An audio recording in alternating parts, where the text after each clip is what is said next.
দিদি তো এটা তো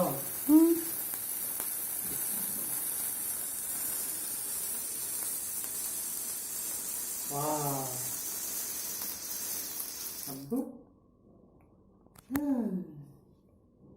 খাবে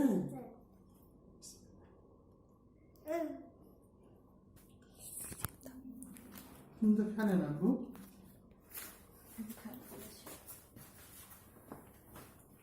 মাশাআল্লাহ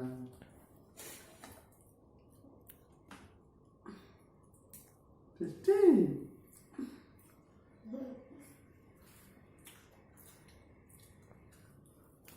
আমি খাওয়াই দিয়ে দাও ধন্যবাদ তোমাদেরকে এত সুন্দর আয়োজন করেছ শ্যাম বাবু পরিশ্রম করছে আসো তোমাকেও খাওয়াই দিই